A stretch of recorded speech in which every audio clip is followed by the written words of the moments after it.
Welcome back to my new blog. একটা recipe blog নিয়ে চলে এসেছি। তো দেখতে পাচ্ছ একটা নিরামিষ আলু সয়াবিনের তরকারি রেসিপি তোমাদের সাথে শেয়ার করছি। তো একঘেয়েমি সয়াবিনের তরকারির থেকে একটু আলাদা করার চেষ্টা করেছি। তো চলো দেখতে থাকো, স্কিপ না করে। আশা করবো ভালো লাগবে। প্রথমে দেখো আমি 2 প্যাকেট সয়াবিন এখানে নিয়ে নিয়েছি।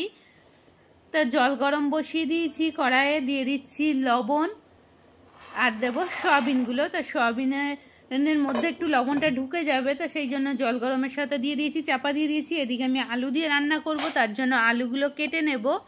তো একটা আলু কাটা দেখাচ্ছি তোমাদের, এক হাতে ক্যামেরা নিয়ে অসুবিধা হচ্ছিল আলুটা কাটতে। তো যারা তখন দেখা শুরু করছো তারা একটা লাইক দিয়ে দিও। যারা ফেসবুক থেকে দেখছো আমার পেজটাকে ফলো করে দিও। যারা ইউটিউব থেকে দেখবে তারা সাবস্ক্রাইব করে পাশে থাকা বেল আইকনটা ক্লিক করে দিও, তাতে আমার সমস্ত ভিডিও তোমাদের কাছে চলে আসবে সবার আগে।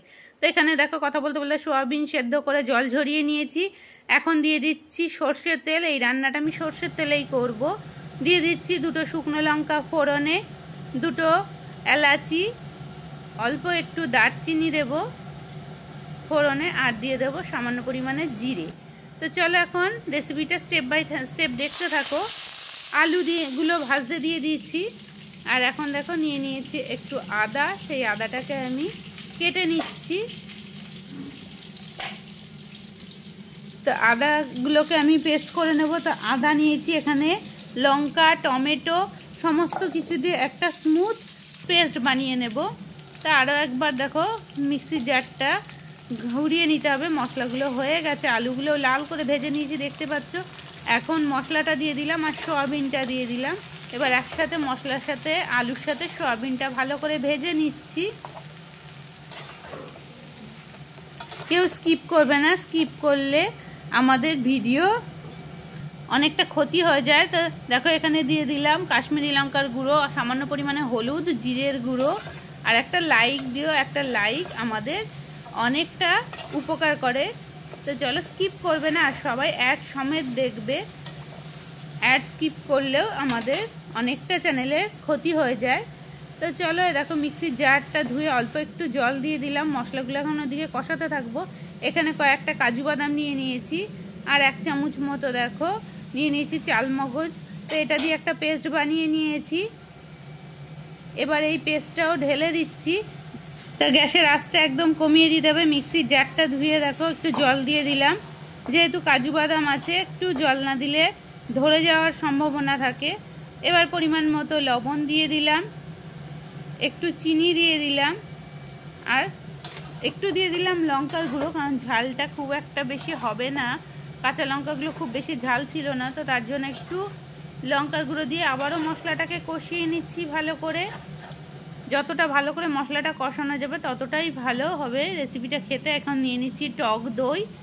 টক দইটা একটা চামচের সাহায্যে ফেটিয়ে নিচ্ছি। এখন টক দইটাও দেখো আমি ওর মধ্যে ঢেলে দিলাম, দিয়ে একদম গ্যাসের আঁচটা কমিয়ে দিয়েছি, নাহলে টক দইটা কেটে যেতে পারে। তো ভালো করে মিশিয়ে নিচ্ছি, দেখতেই পাচ্ছ। আর এতক্ষণ যারা ভিডিওটা দেখছো তাদের অসংখ্য অসংখ্য ধন্যবাদ। তো মশলাটা যতটা ভালো করে কষাবো রান্নার টেস্টটা ততটা সুন্দর হবে। তো এদিক ওদিক করে দেখাচ্ছি, দেখো একদম মশলাটা আমার কষানো হয়ে গেছে, পুরো শুকিয়ে গেছে, দেখতেই পাচ্ছ কোনো জল নেই, সেটাই একটু দেখিয়ে দিলাম। এবার এর মধ্যে আলুটা সেদ্ধ হওয়ার মতো জল অ্যাড করে দেব। তো দেখতে পাচ্ছি এখানে খুব বেশি হলুদ দিইনি, কারণ এই রান্নাটা খুব বেশি হলুদ হলে দেখতেও ভালো লাগবে না আর খেতেও ভালো লাগবে না। দই, কাজু বাদাম বাটা সমস্ত কিছু রয়েছে বলে একটু কম হলুদ দিয়ে রান্নাটা করতে হবে। তো দেখতে পাচ্ছ আমার রান্নাটার জন্য এখন আমি চাপা দিয়ে দিচ্ছি আলুটা সেদ্ধ করার জন্য।